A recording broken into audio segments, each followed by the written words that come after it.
Hey, folks, good evening, and thanks for joining me on Phantoms and Monsters Radio. I welcome all new listeners and members to the channel, as well as first timers in the chat.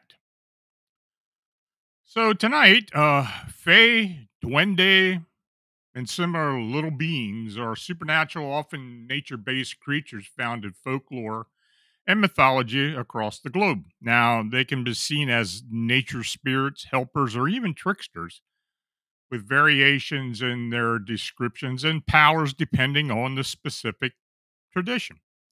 Now, the term Fae broadly refers to a collective of supernatural beings, including fairies, elves, gnomes, sprites, and other natural or nature spirits.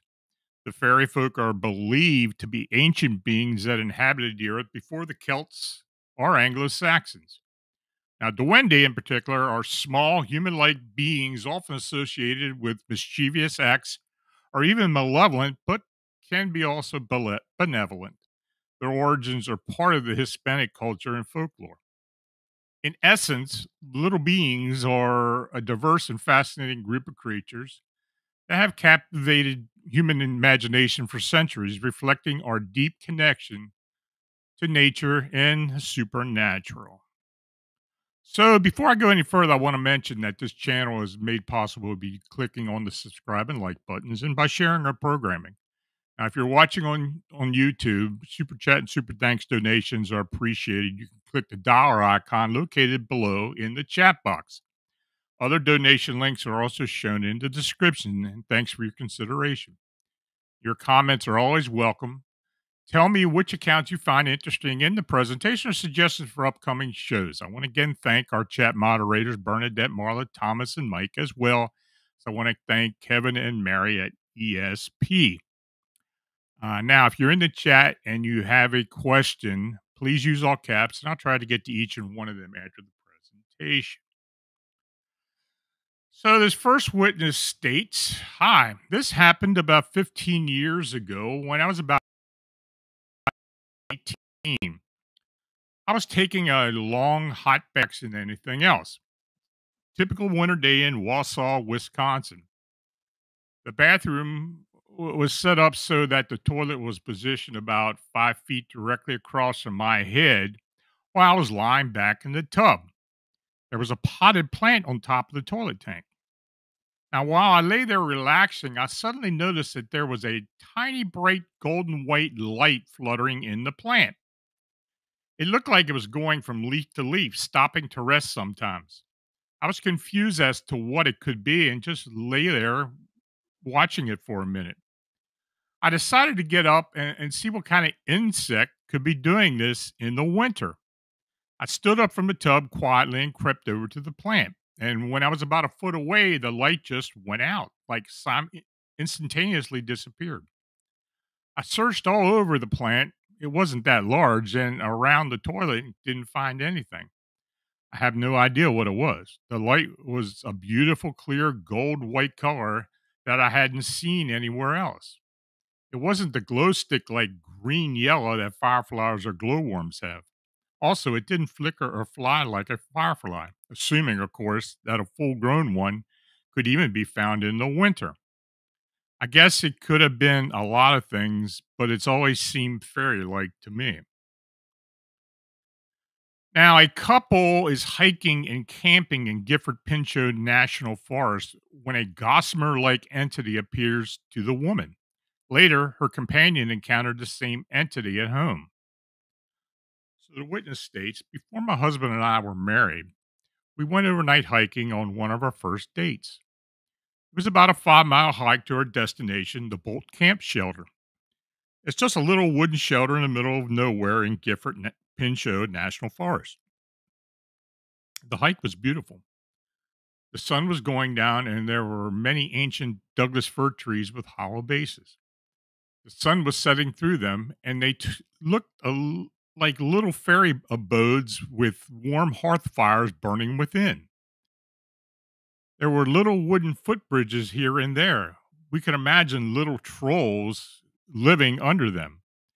As night fell, we started seeing all these bioluminescent mushrooms on fallen logs, glowing an impossible shade of green. It was magical. We arrived at the shelter, built a fire, ate dinner, drank a bit, and went to sleep under the shelter, which was half collapsed because a tree had fallen on it at some point.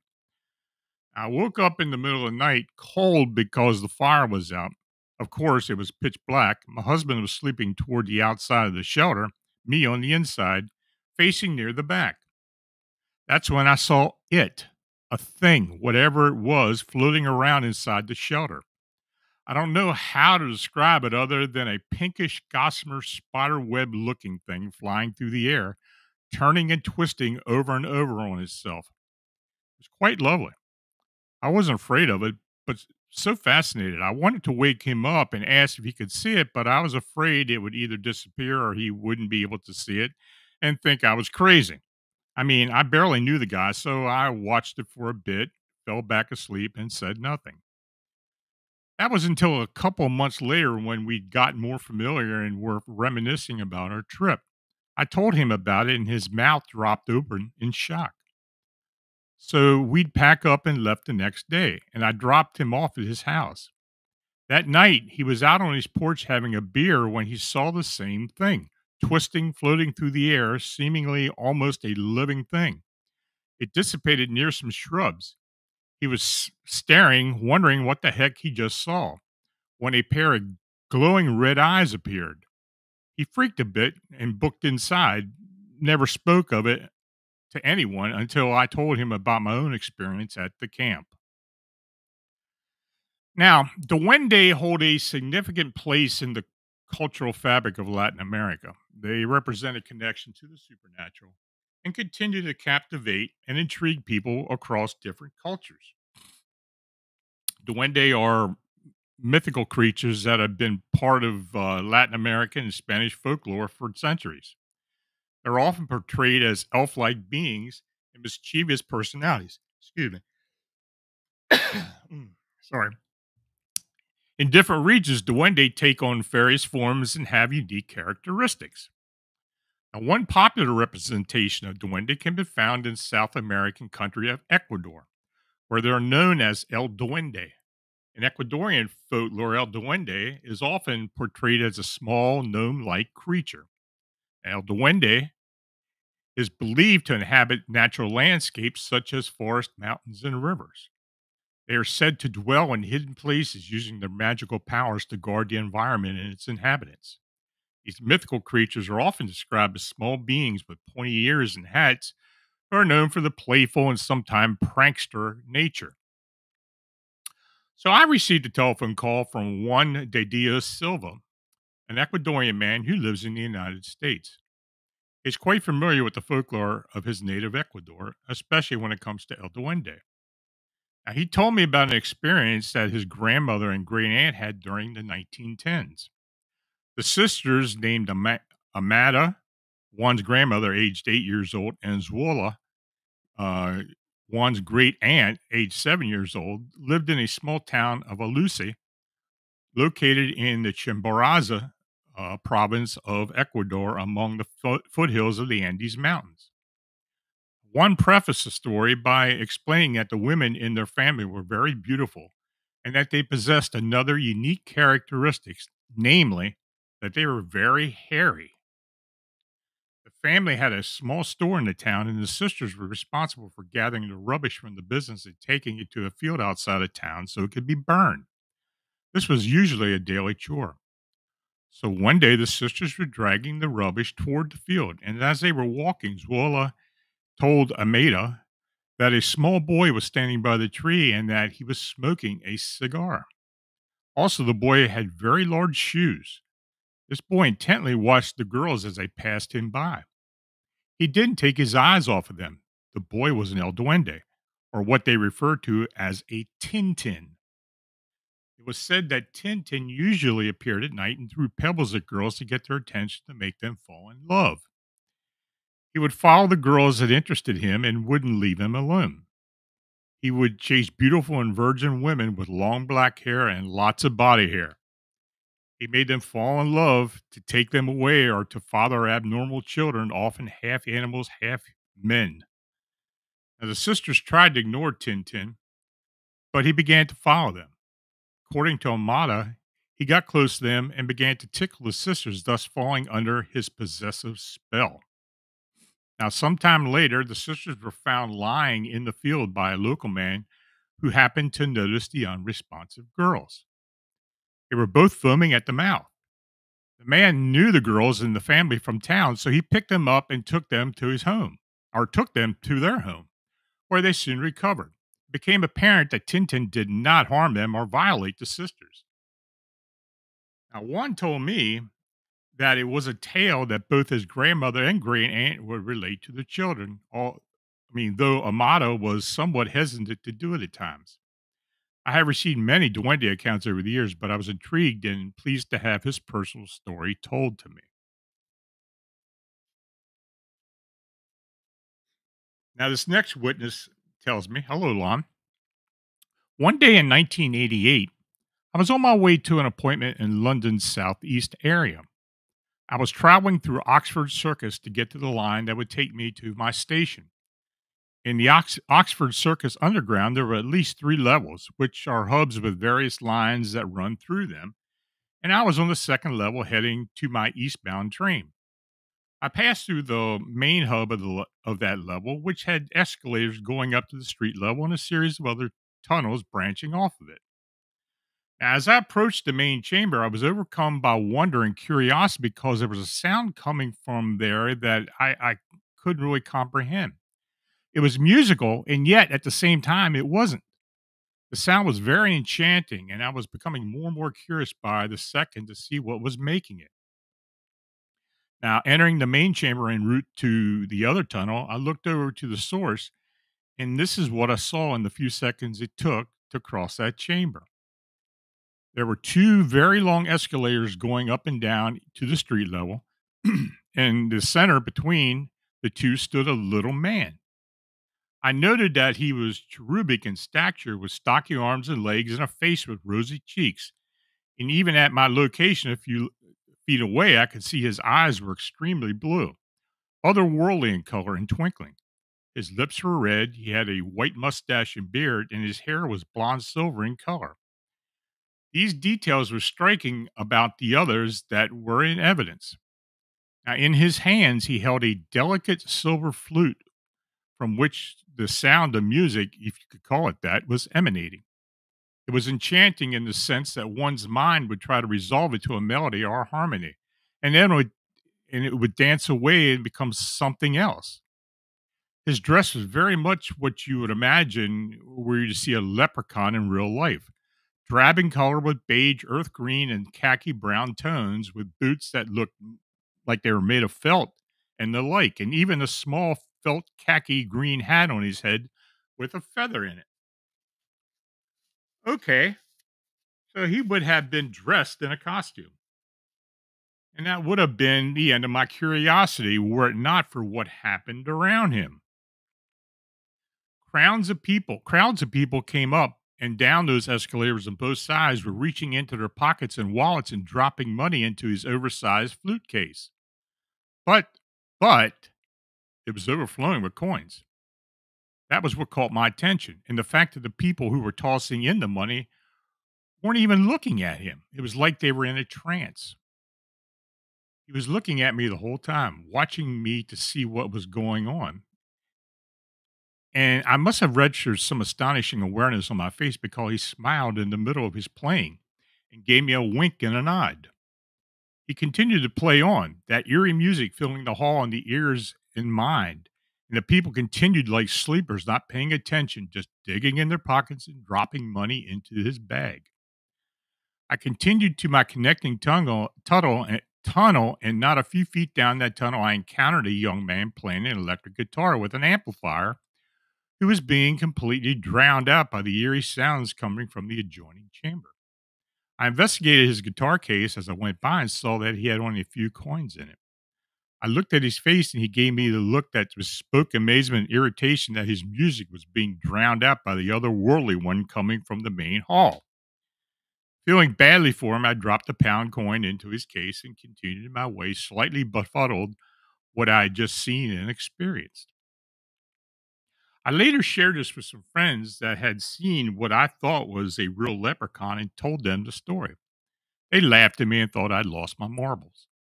Then, about a week or so later, one of my friends came up to me at work very excited. She said that she had just seen my leprechaun in the same place in the same situation I had described. Everything was the same down to the people in the trance dropping money into his bag. She said when she was had seen him, her mouth dropped open in amazement as she realized I had been telling it exactly as it was, and he too had looked over to her during that moment of astonishment and gave her a wink and a nod. We never saw or heard of him again after that, so perhaps he got what he needed. Excuse me, folks.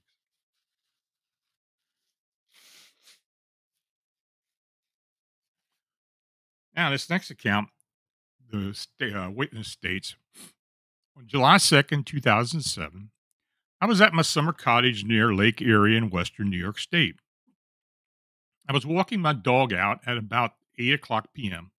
The sun was just beginning to go down behind the trees, casting a beautiful fractured light on the front of the house.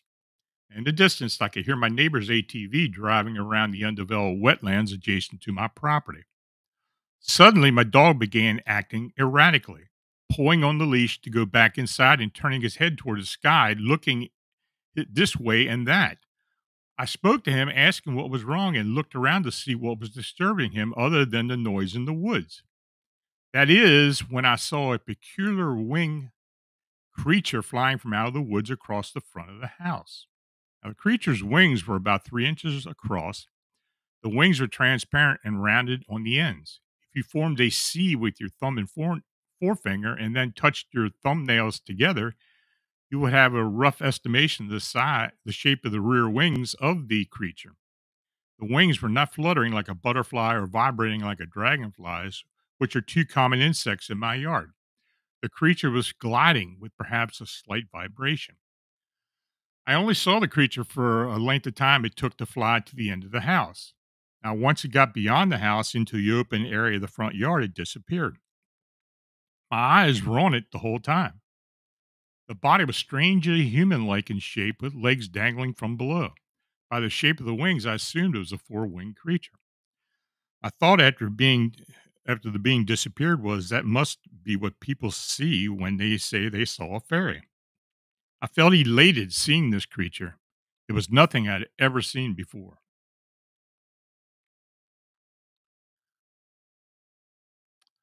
So this next witness states On January 28th, 1967, and this is a story he told me, a few young friends aged between 10 and 11 years were playing near Dell at Studham, Bedfordshire.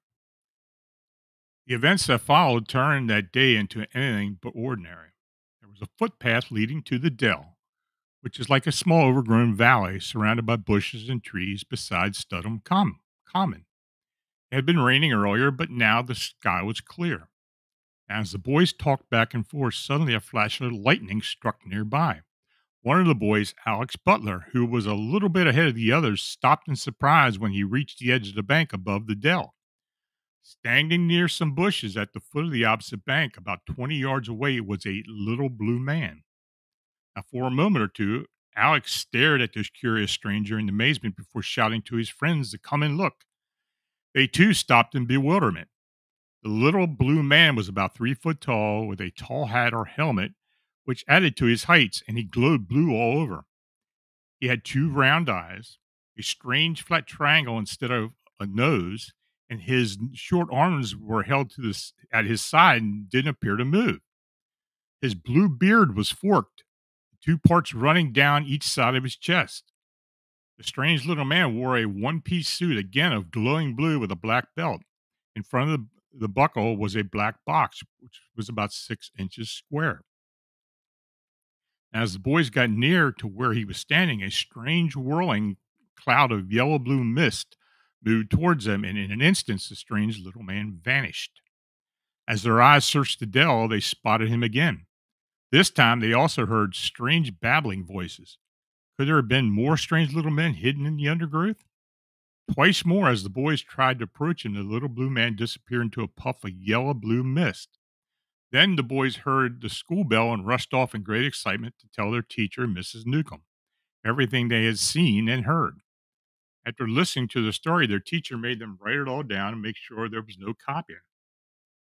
On March 3rd, 1967, the Dunstable Gazette ran a short article on the Little Blue Men, and then led to a reporter from the Flying Saucer Review interviewing the boys and gathering all the details together. It was a mystery that needed investigating. Who or what was the Little Blue Man? Some people felt the boys had imagined it all. However, the boys' teacher felt sure they had been telling the truth and that the unusual incident had really happened. Now, UFO investigators suggested that the black box could have been a receiver and the forked beard some kind of breathing apparatus. However, no UFO sightings reported in the area at the time. So it seems we can only guess that what was in the dell that day, and that it remains a mystery, unless, of course, the little blue man returns once more. Now, an outdoorsman and mushroom hunters observed a bipedal short humanoid walking through the woods. He eventually realized that this was not a woodland animal. So he tells me, I'll be the first to admit I thought these type of sightings were a joke and not real, and I've never been able to take them seriously. I am an outdoorsman, and I've been so for 35 years. I grew up in the woods. I memorized trees from mushroom hunting for a living. I know every brook, stream, bush, berry grove, log, you name it. Because of this, I want to keep my location private. I'm on a forest road and not a soul in sight. I gathered some of the mushrooms and look up the road to see a rock had fallen from the loose, steep side of the mountain to the middle of the road. I mentally noted that must move it and not drive over it. I gather my mushrooms and go back to the car. I looked up and I saw what appeared to be a 2 or 2.5 foot tall little brown thing walking from the side of the road over to the rock. Now, my first logical thought was it was a squirrel, but I see it's walking on two legs, appears to be wearing brown cloth or fur clothes, and it's shaped like a human but very thin. It's not scurrying either. It's ambling on two legs like a human would, just casually walking like in some normal, regular thing, like the monotonous work it does for a living. I don't believe my lying eyes. It must be something else. I get back in my car and head up the road to see that the rock was being pushed to the side of the road from whence it came. It had fallen off the hill, rolled to my left, and it was sitting back on the other side of the road to my right. There were drag marks like somebody slid it back. I look, I smell, I sense, I listen. Nothing. I don't know where gnomes live, but the old partially logged section where I was looked, I had looked perfect from the clan of these things. Lots of things to hide, secluded near water, plenty of routes of escape. It would be easy to dig little holes in the mountain to be fortified against invaders. The side road into it was flooded and appeared to do so regularly, so these little guys even had their own moat. I'm positive I'm overthinking this. It was a long drive back up the mountain, then down the mountain to the other way, and sometimes home. And I can't pick this apart into anything else but being that there's little tiny little forest men. I'm 1,000% positive that what I saw. I was near a military special interest zone, allegedly blocked off due to some native butterflies, but I'm starting to wonder if this research area is really about butterflies after all. They send you to prison, ban you from parks, and give you a $5,000 fine if you take a single berry from inside that boundary. So I wonder what it was he found. Now, in this next account, a Costa Rican man tells of his experience with a duende. He later describes his current encounters with Fae in his Northern California home. So he tells me, I'm Costa Rican, and this little people folklore is heavily instilled in children, so they don't go running off to become duende with forest folk. Last time I visited the country, I was sleeping on the floor and was awoken calmly in the middle of the night. At the end of the bed, there was a shadow figure, 2 feet tall, stocky, and robust, just watching me sleep. I didn't feel disturbed or even offended. I felt well guarded and watched over, so I went back to sleep without a second thought. I even invited the one day to stay as long as they'd like. Now, when I later awoke, my dad told me, who was sleeping in the living room, that he had woken up in the middle of the night and the back patio door in his field of vision from the couch had opened slowly in the middle of the night and he heard something coming in. Emotionally, he responded the same way and just went back to sleep as if the creature had a connection, relationship, responsibility to be there. At a heart based level, neither one of us questioned why or how it was there. Now, later in the trip, we walked around the rainforest and I swore a fae had called me telepathically. I turned to look and my eyes were drawn to a tree. It had a hole in its stump and very obviously looked like a den. There were grass strands right in the front of it fluttering, yet no wind. I knew it was a fae, and I came right up to the door, said hello and thank you, then went on my way. Now that was 10 years ago. Now fast forward to year 2020. I live in Northern California in Chico. My apartment is infested with fae. It was previously rented by an older woman who had passed away. They fed the alley cats and would always have them over. It held that aura once I moved in.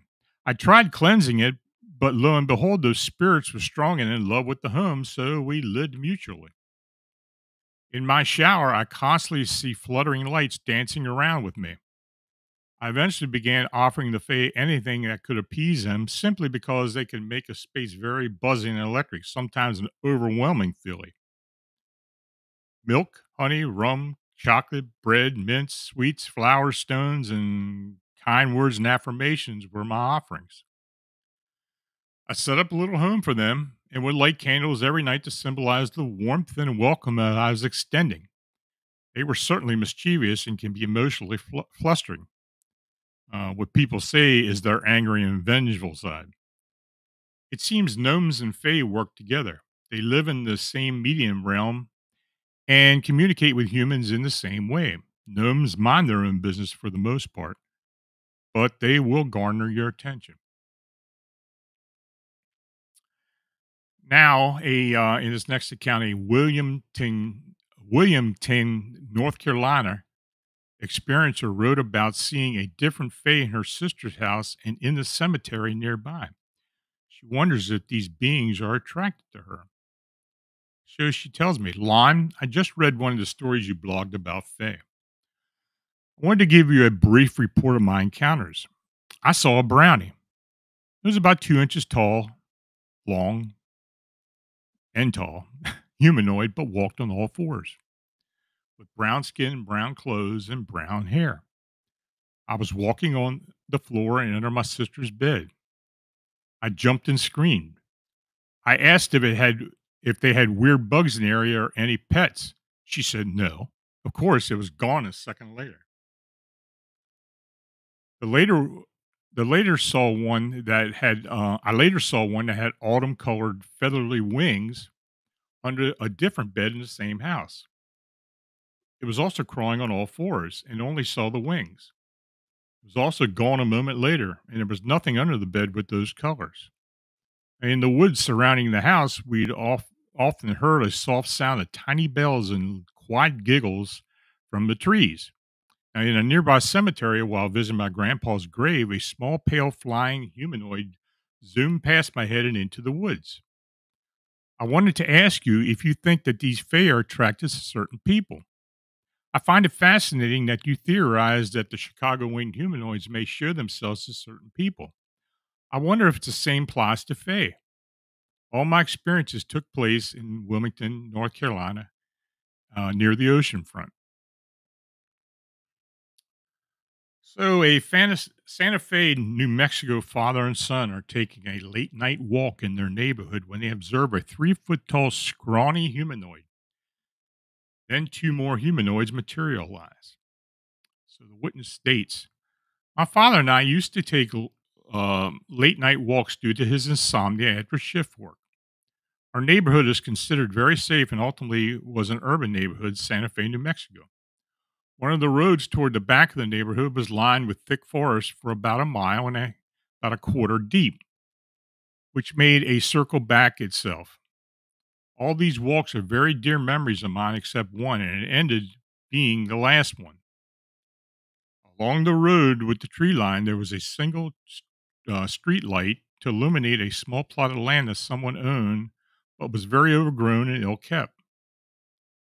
It was very common for us to walk this road to enjoy the sounds of the forest, the lack of illumination, and the ease of circling back. So one ordinary night, as we were walking and making conversation, my father abruptly stopped, pulled me close, put a hand over my mouth, crouched with me, and pointed towards a single illuminated plot roughly 100 yards away. At first, I didn't see anything and thought he was pulling my leg, but just as I began to protest his grasp, I saw a very small humanoid figure, roughly 3 foot in height, scrawny with long limbs, materializing out of the plot's brush line and cautiously take its surroundings before signaling the brush. After a few seconds, two more small humanoid figures materialized as well. After a moment of what looked like a discussion, all three dashed from the forest tree line. Once this happened, my father picked me up, threw me over his shoulder, and made a break for our home, which was roughly a half mile back. Mind you, now my father was 6'5", 220 pounds, and roughly 120 pounds. I was only about 120 pounds at the time. And he never showed signs of slowing due to his fear and adrenaline. Now, after that night, we never took late night walks. He installed 4 bright motion detector lights around our acre plot and brought home a dog. A few times I've tried bringing it up, he doesn't want to discuss it and has made it clear that he never wanted to. Those figures still give me chills, and the image of the three huddled together is very vivid 15 years later.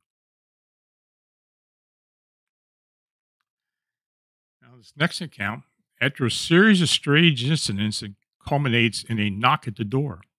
The Irish woman sees a girl at the door and then realizes she has black eyes. Was this a fae? I'm telling this story for the first time. The only other people who know about this are my immediate family members.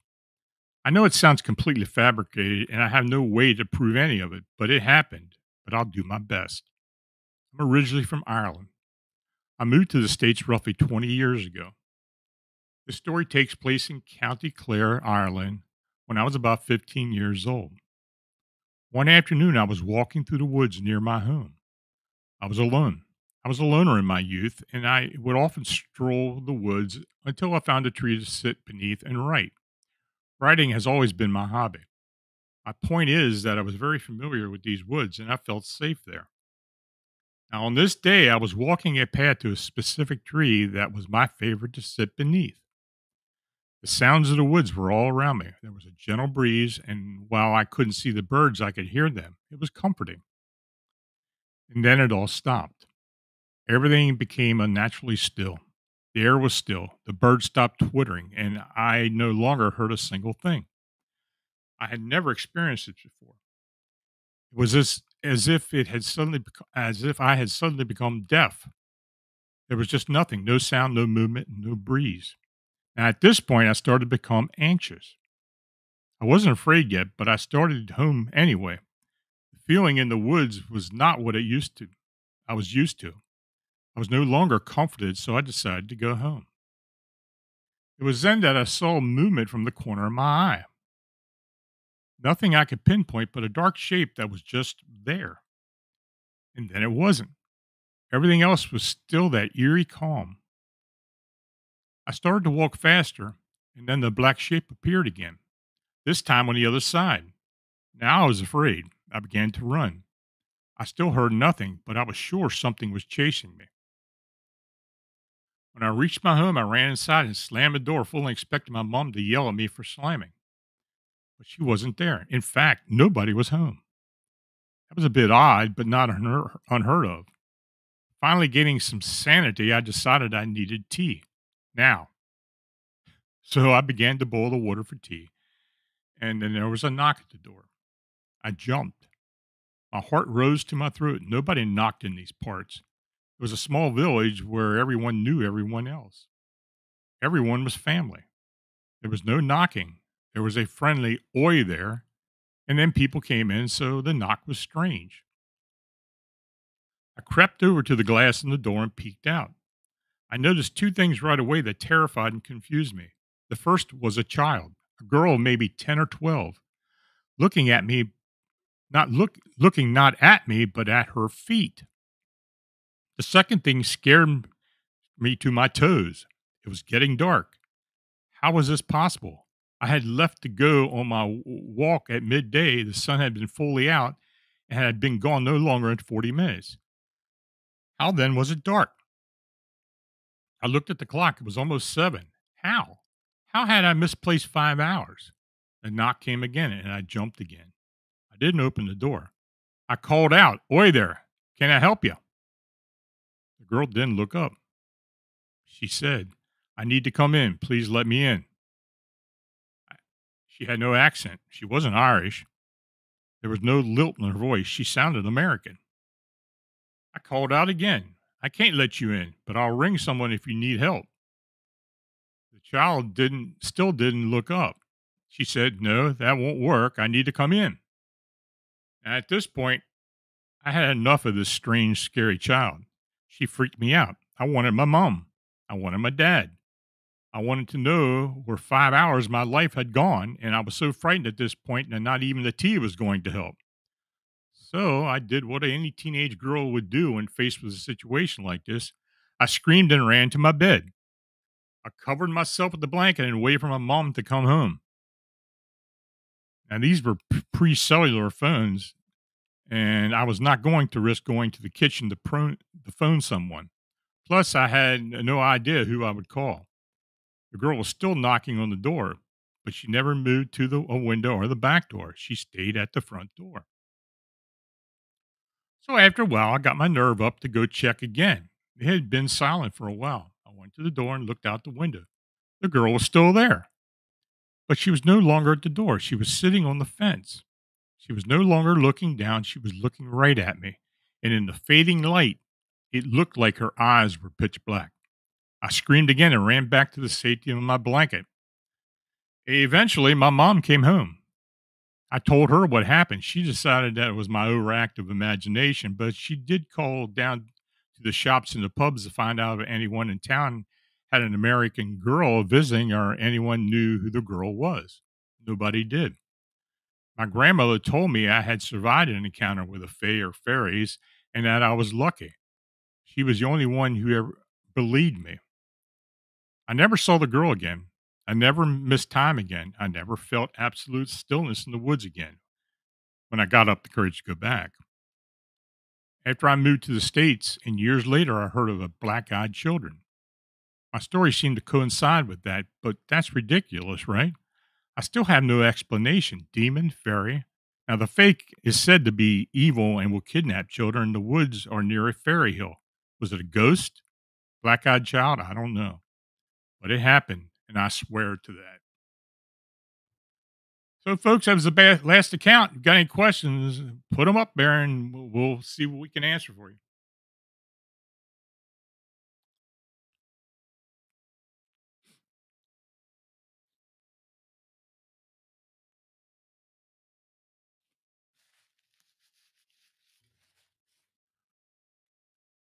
All caps, please, if you can.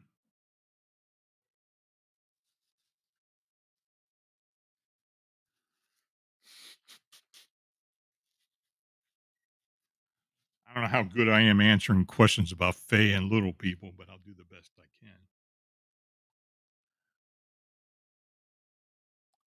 No questions?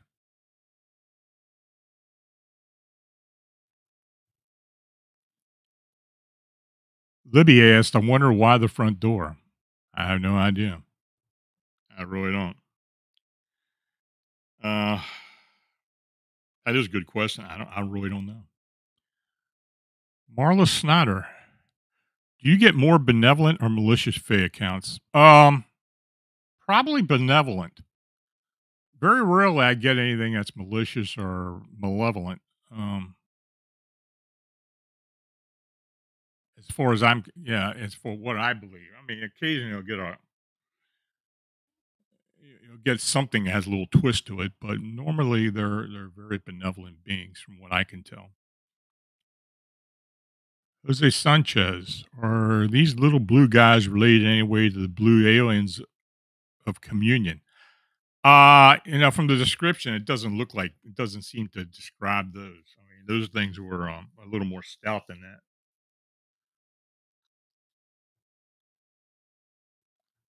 I don't know if I talked to Whitley Strieber at some point. I will ask him. I haven't talked to him in a while. We did a case together many years ago, but if I do think about it, I will ask him. Robo 1776 super chat. Thanks again. Are the little people a distinct race? There are stories of little people who have battles with Native Americans, vicious battles. Yeah, in some lore, there some of the tribe lore they talk about. I know the Shawnee have little people encounters, which is interesting because the Shawnee were the tribes that lived in West Virginia, in and around the area of Point Pleasant and that part. And actually, they used to live up in Pennsylvania as well.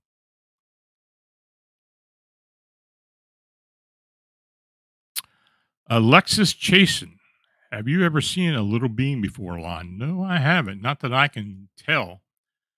I've heard a lot of stories, and I've talked to people personally who said they have seen them. But myself, no, I haven't.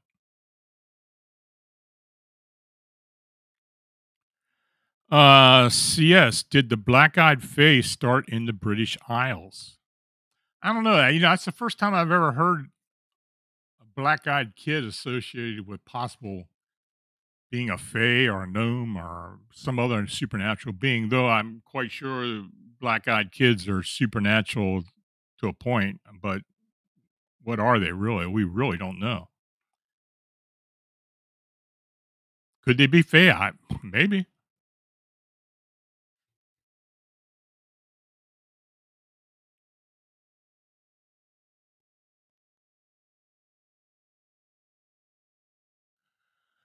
Leckham the spicy lizard.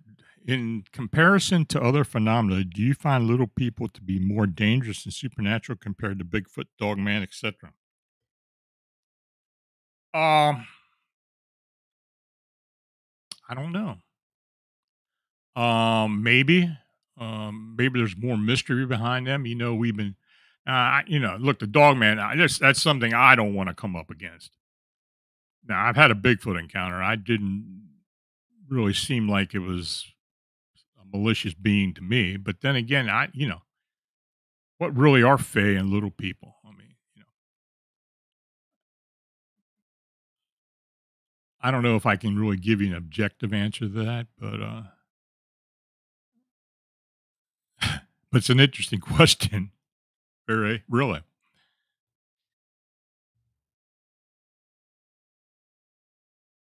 Any other questions, folks?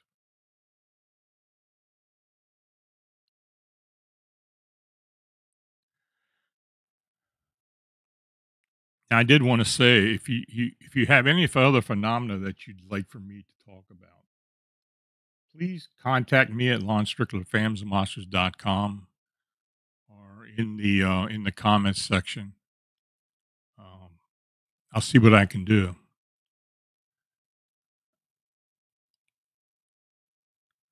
That it? Okay. Well, I want to thank each and all of you for watching and chatting. And if you donated, it's truly appreciated. CS, thank you for your donation. And if your support is what makes all this possible, so please like, subscribe, and share. And if you have a sighting or encounter report that you'd like to be considered for the personal report show or post at Fams and Monsters, or you just want to ask me a question, feel free to contact me at lonstricklerphantomsandmonsters.com. So until we meet again, stay healthy and safe. Have a great weekend. Good night.